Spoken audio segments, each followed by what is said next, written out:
for 5 minutes. Thank you, Madam Speaker. I seek unanimous consent to address the body and revise and extend my remarks. Without Madam objection. Speaker, Martin Luther King famously said in a speech in Memphis that there's always a need to act, but especially, as he noted there at the time, with the fierce urgency of now. The fierce urgency of now, as it relates to Social Security, has been underscored by a global pandemic that has hit the world and our country especially hard. Imagine, Mr. Speaker, that more than 940,000 Americans have lost their lives. But of those who have perished, over 700,000 of them are over age 65. I bring this to the attention of the body, Mr. Speaker, because COVID has specifically underscored a problem that existed amongst our elderly before the outbreak of this international pandemic. Over 700,000 over the age of 65 have died. And this is the same group that is worst hit by the effects of inflation.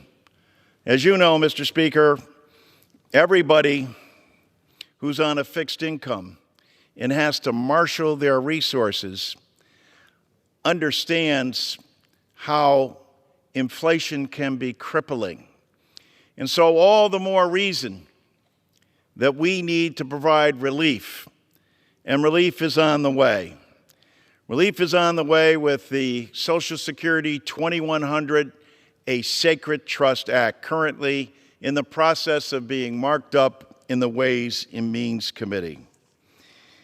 Our seniors need our help now as they struggle both with COVID and as they struggle being on a fixed income.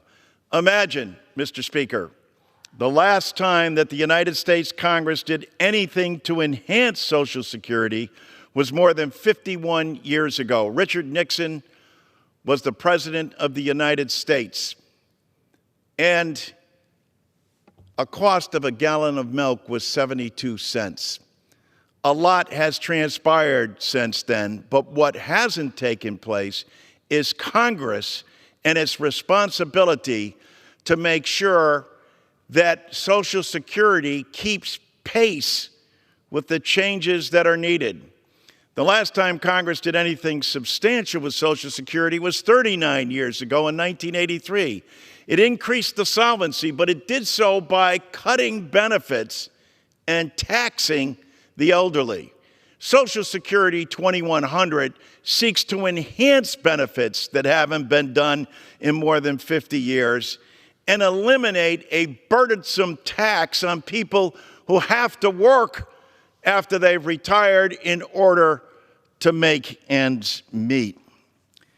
I want to especially commend the Congressional Black Caucus and Leader Clyburn for his efforts in this area, underscoring again and knowing what happens to people of color. But as Mr. Clyburn so eloquently says, not only is it people of color, but people in rural America, all across the South and all across this country. Rural Americans, again, forced to live on fixed incomes and seeing that they haven't been adjusted in more than 50 years, and in the midst of COVID and this inflation are the ones that are hurt the most. Congress can no longer afford to kick the can down the road and once again not address the preeminent program that prevents elderly poverty and the preeminent program that prevents children living in poverty. It's time for Congress to act. It is our responsibility to do so.